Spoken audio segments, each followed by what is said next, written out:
baby, I need Babeka. My God be my provider. He be my protector. So far they go higher. Yo, baby, I need Babeka. My God be my provider. He be my protector. So far they go higher. Oh yeah. Me nyawo biampo boni. I don't do them anything. People say me another day. If you wish me well, I wish you well. Me nyawo biampo boni. I don't do them anything. People say me another day. If you wish me well, I wish you well. Eva, Eva, I still dey fight for the paper. Of me now, no be later. No be later. Eva, Eva, I still dey fight for the paper. Of me now, no be later. Yeah. Nana nyami kebi mama, kebi mama, kebi mama, kebi mama, kebi mama, kebi mama. Nana nyami be kebi mama, kebi mama. Nana nyami kebi mama, kebi mama, kebi mama, kebi mama, kebi mama, kebi mama. Nana nyami be kebi mama. Me nyawo biampo boni. I don't do them anything. People say me another day. If you wish me well, I wish you well. Me nyawo biampo boni. I don't do them anything. People say me another day. If you wish me well, I wish you well. You munyai. Buti make come and host them. I see Baby call with a stolen mic. We see my phone coming here, see na two main pie. We banya machine and we destroy the soul inside. My baby, I'm on a monkai. Shame on you. I pray my God go favor you. What will they do? Be deja vu. Omunya yanke fie dedu. Shame on you. I pray my God go favor you.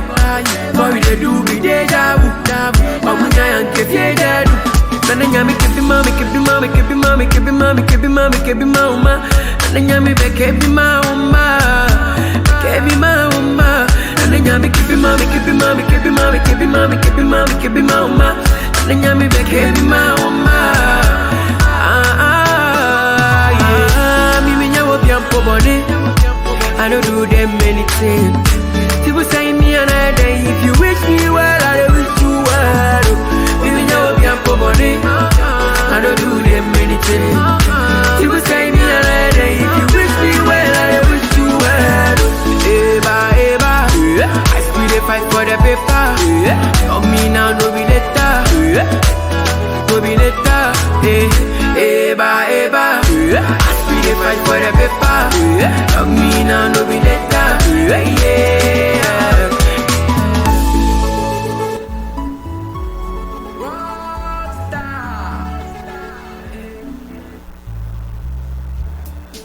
Welcome to the fourth branch program, the place for common sense.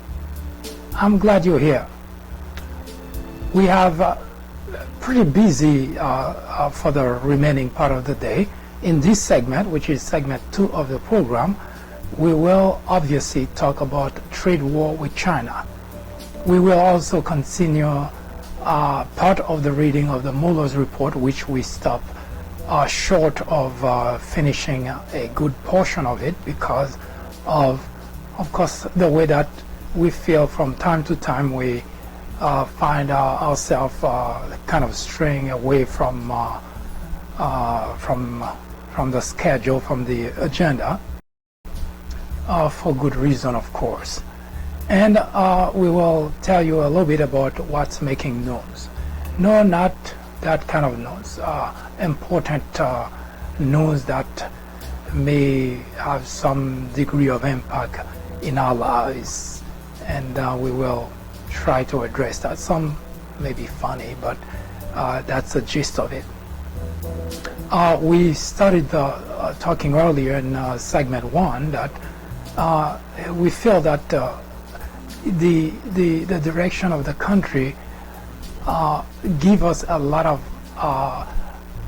to pause and to ponder as to whether those individuals we elected to office to exercise oversight in order to prevent tyranny, in order to prevent our democracy from slipping away, and for reason that we have yet to understand they decided this is no longer their job. I asked one of my fellow Republicans, what if Democrats decide to do the same thing? Then what? Because if you have Republicans not abiding by the rule of law, not following the Constitution, and Democrats come and say, well, we're not going to do that either, then what exactly would we have?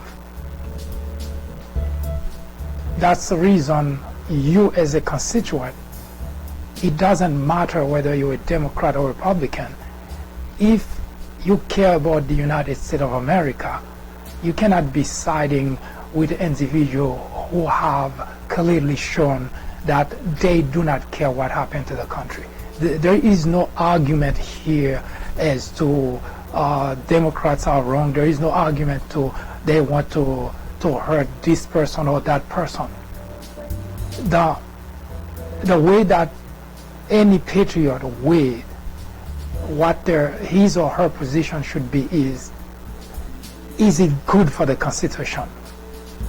Is it good for democracy? If the answer is no, then there is no more argument to make.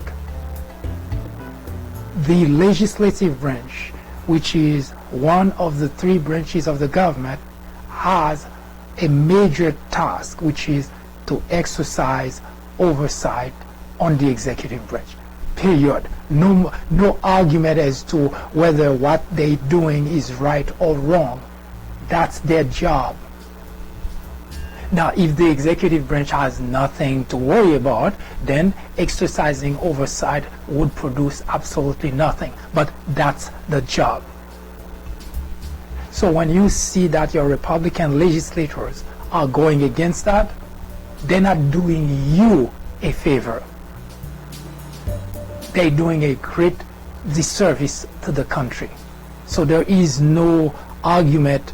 I've heard my fellow Republican try to make a bunch of argument. Was the Steele dossier, it was this, it was that, it was the other. It's totally irrelevant. The job of the legislative branch is to exercise oversight on the executive branch. Period. It doesn't matter how you feel. It doesn't matter what you think. It's their job.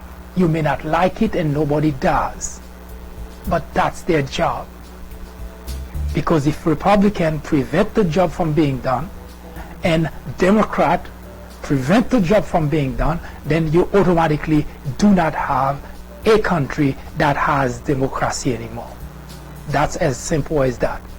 Can it happen in America? The answer is yes. We didn't think 9/11 could happen, but it did. So we are heading towards that precipice, which would make America irrelevant.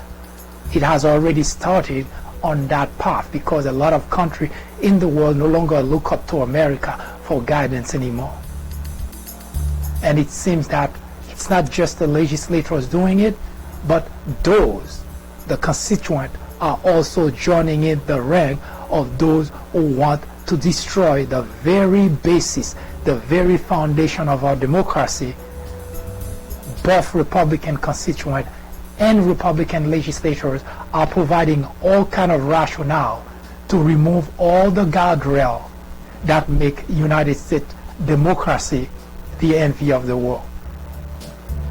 And the question that I ask, what if Democrat choose to do the same thing?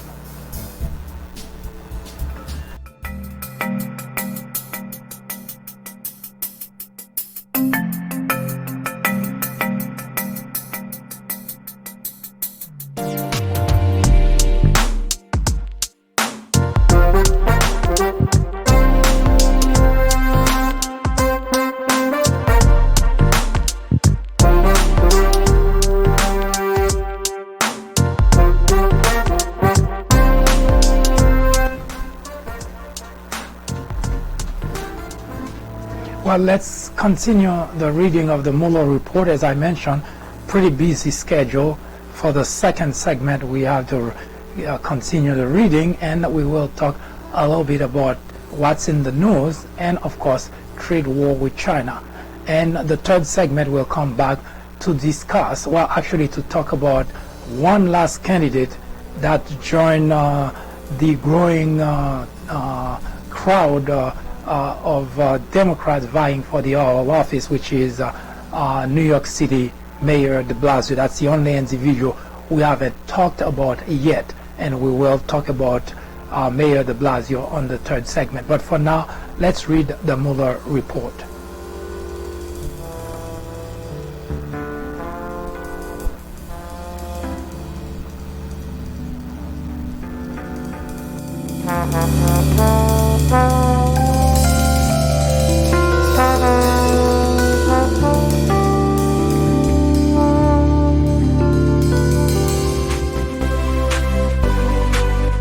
I am MD, host of the Fourth Branch program, inviting you to join me every Saturday at 10:30 a.m.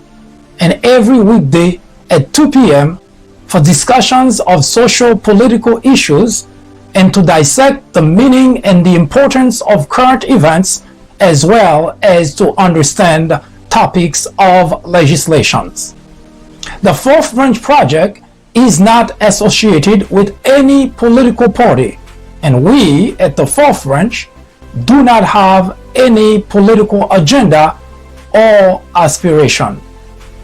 Our ultimate objective is to work towards achieving a more perfect union by removing ignorance, the biggest obstacle to our democracy.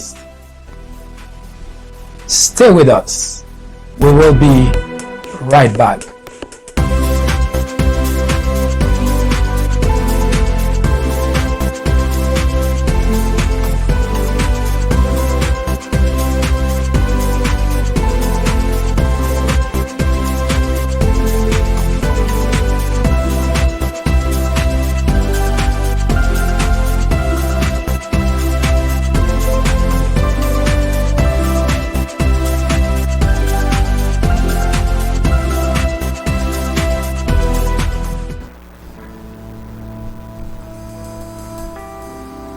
To reach a larger U.S. audiences, the IRA purchased advertisement from Facebook that promoted the IRA groups on the newsfeed of U.S. audience members.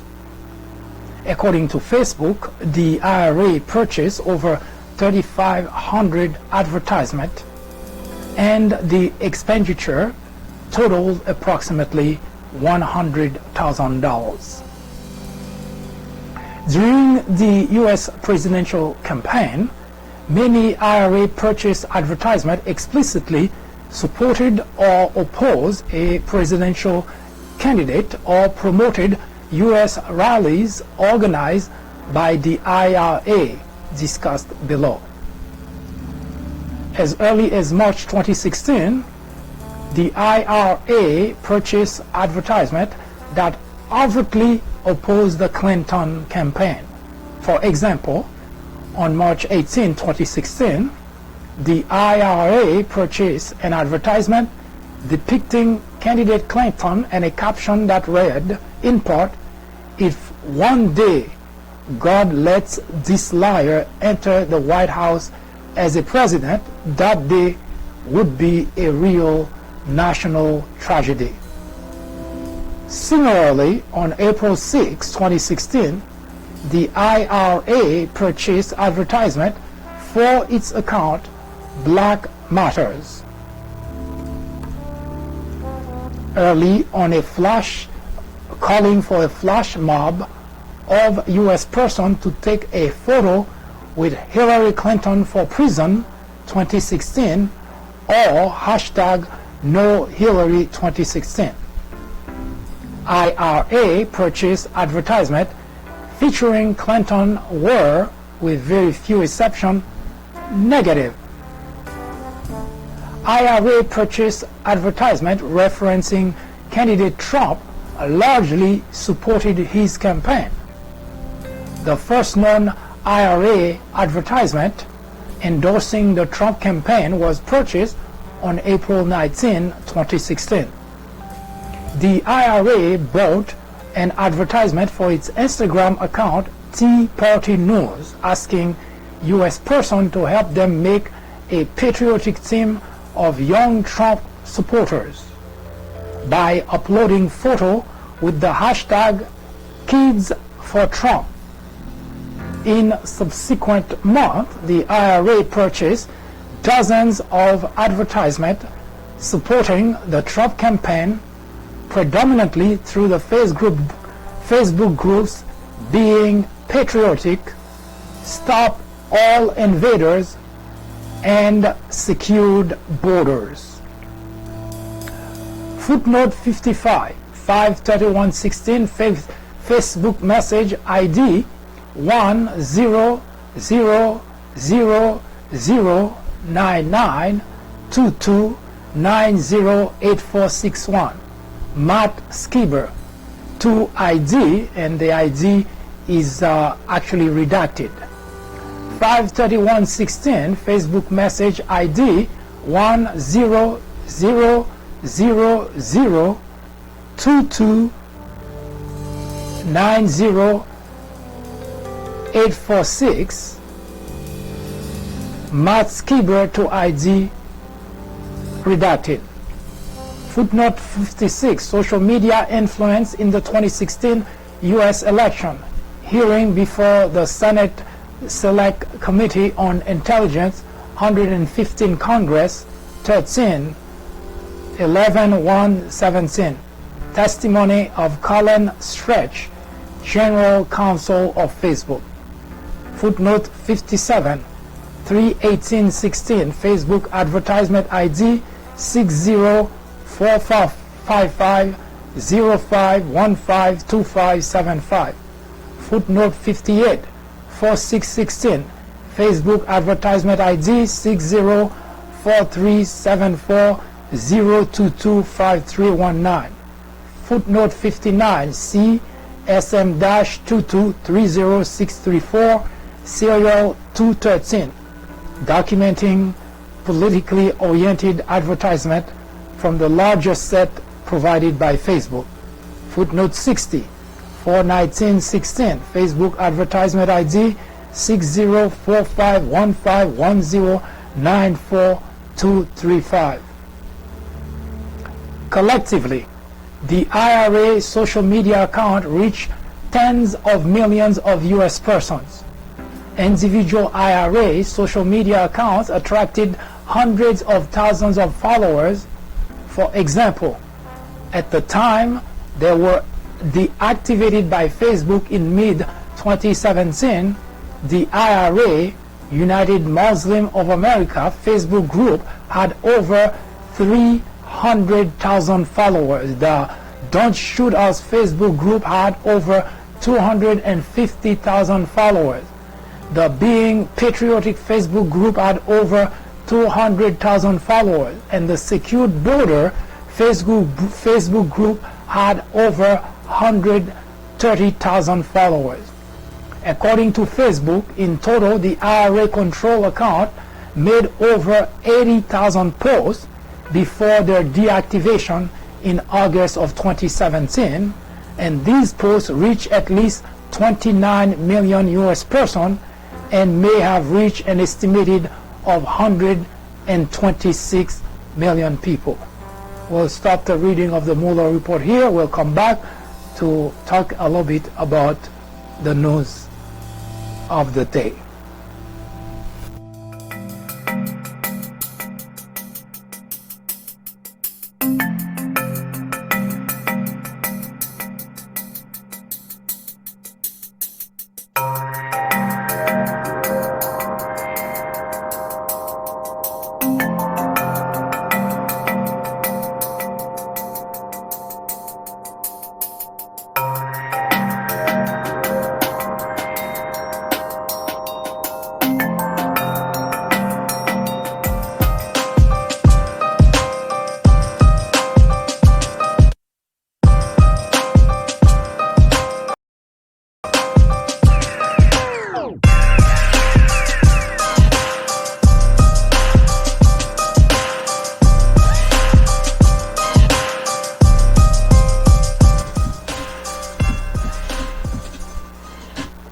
Well, what's making noise?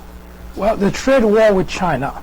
Now, nothing new. We've been hearing about trade war with China since the day that Donald Trump announced his campaign for his bid for the presidency of the United States. In fact, in his very announcement, when he descended the golden escalator at the Trump Tower, he zeroed in on trade with China. And since then, there has been a war between China and the United States. And Donald Trump believed that he can win that war. Now, while a lot of people are talking about the fact that the farmers are being impacted by it, but the part that nobody is talking about is the fact that Donald Trump is using the taxpayers' money to fund the trade war with China. What do I mean by that? Well, usually in order to prevent the farmers from feeling the pinch of the war between the United States and China, what Donald Trump has done is take money from other important aspect of the government in turn it a handout. That's what Republicans usually make a lot of fuss about, for the government to be handing money to people in need. But ironically, those individuals, not only they're not individual in need because they are business people, they're making money, but on top of that, the situation that is caused, the situation that they are in, are caused by Donald Trump.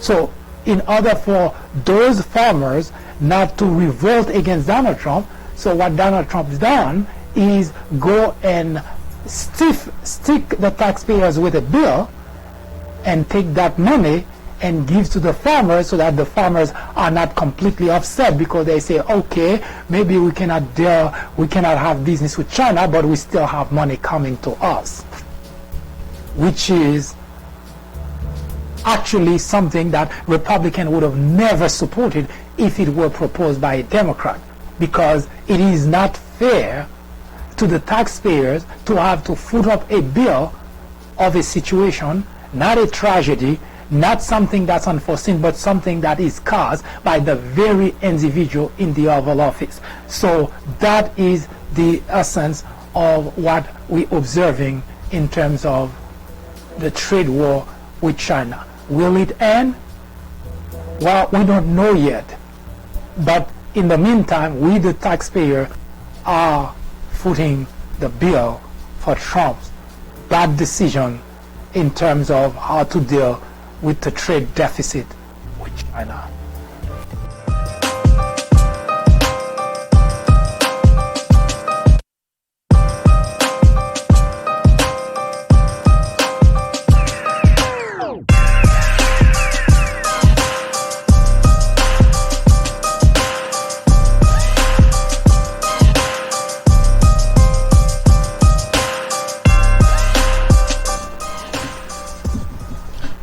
Well, there are at least 300 happy college graduate students in Atlanta, Georgia. That guy that you're currently looking at, his name is Robert Smith. He's a billionaire. Now, he was tasked to deliver the commencement speech at Morehouse College to the seniors at Morehouse College on last Sunday for those who are being graduated. Well, it so happened that it wasn't just a pep talk, it wasn't just an encouragement, which is usually what the speakers come and tell you about how they achieve success and what to expect and so on and so forth. But on top of doing all that, well, Robert Smith left the 300 students in the audience along with their parents, family members, elated. They're going to walk away with their education, and they won't have to pay a single penny in loan back. And the reason is because Mr. Smith decided that he is going to pay every single penny that they owe to the college. It is fantastic. That it would be nice if I were there falling into that category, because I'm still paying for my student loan.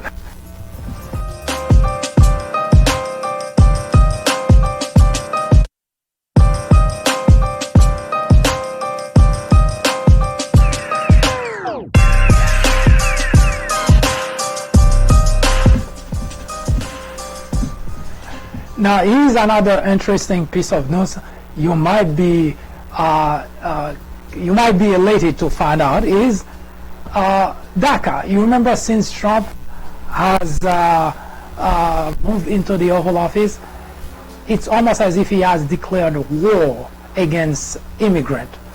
And DACA is one such issue which it was addressed during the Obama administration. What is it? Well, there are at least in the United States of America, according to different numbers, 11 million immigrants. But those immigrants, sometimes they came here with small children. Sometimes they give birth to children while here. Now, those children fall under a category they call Deferred Action for Childhood Arrival. What that does is, it's a program that prevents the government from just taking those children and just send them back home, or send them back to whichever country they came from. This program was mostly protected under the Obama administration, but it seems that since Donald Trump has become he's been trying for the longest to give hard time to those people. And at first, if you may recall, that there were a number of people who actually were stuck outside the country. Those are people who actually, some of them were American citizens, some of them were legal resident, but they travel and they couldn't come back to the country because the Trump administration refused to issue them visa. So it was a big uproar. It was a big hoopla. People were gathered at the airport, and there were protests, and the court had to intervene immediately to reverse whatever Donald Trump was trying to do. And as such, once again, the Trump administration legal team was trying to put an end to DACA. And they just suffer another defeat because the court revealed a decision by the ruling. The court reversed the decision for Trump to end the protection for the Dreamers. In fact, the court says that Donald Trump doesn't have any, or the administration cannot end the protection for the Dreamers. So another defeat for Donald Trump trying to harass immigrants in the country.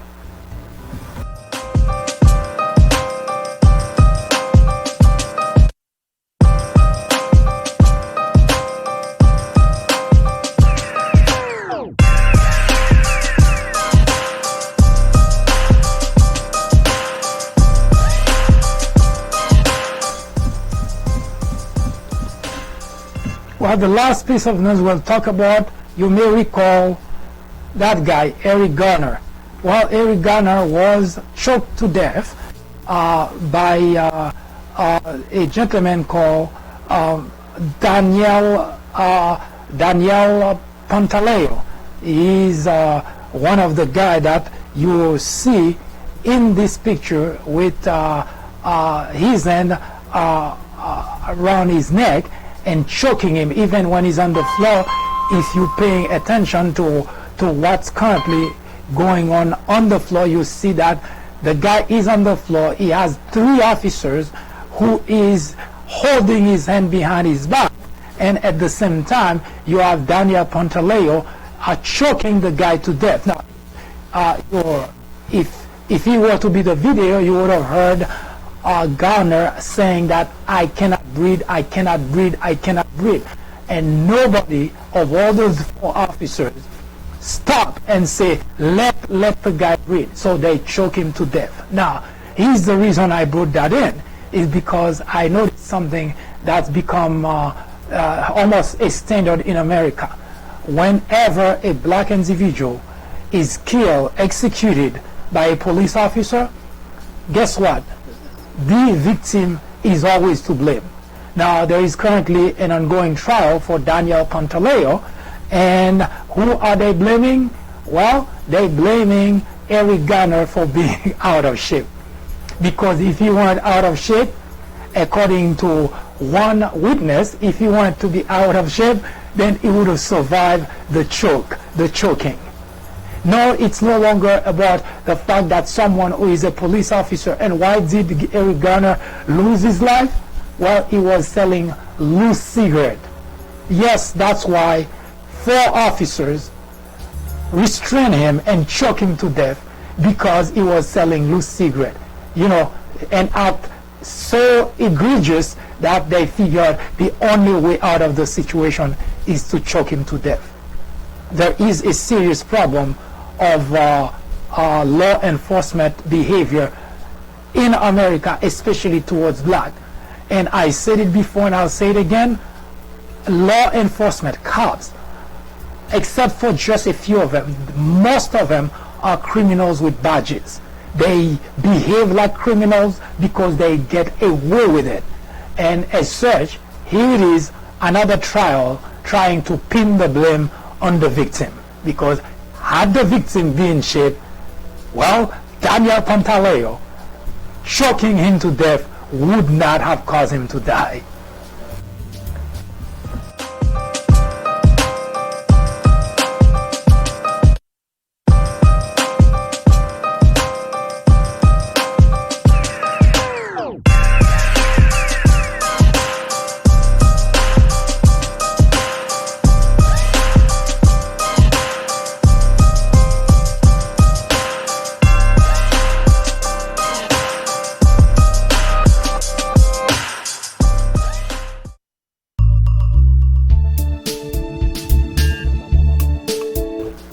I invite you to join me in the 3rd segment and last segment, during which time we will talk a little bit about Mayor de Blasio credential and what he has to offer as, well, the 23rd candidate vying for your vote. In the meantime, I hope you have a wonderful afternoon. Visit our website, thepeoplebranch.org. Visit our YouTube channel, which is, well, the People Branch YouTube channel, and subscribe so that you can be kept abreast. Hopefully you can help us change the course of affairs in the country, because we are living at a time when the very foundation of our Constitution is crumbling under our feet. Hopefully you can join us again.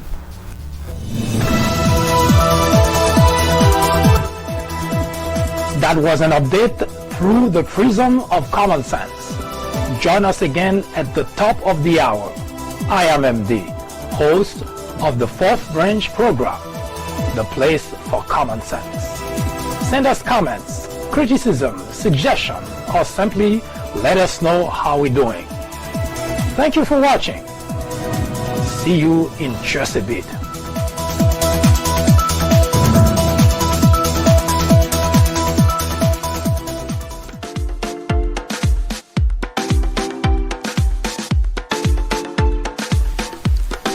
The 4th Branch podcast is brought to you in collaboration with the People Branch publication, which can be found on the People Branch website, located at peoplebranch.org. That's peoplebranch.org. That's peoplebranch.org website, in which you will find a number of very interesting articles. My name is Mike Duchesne, MD for short. I hope you have a great afternoon or a great evening, whichever it happens to be. Hopefully you can join me again next time for another interesting episode of this podcast. That was the Fourth Branch, live from New York. Good day.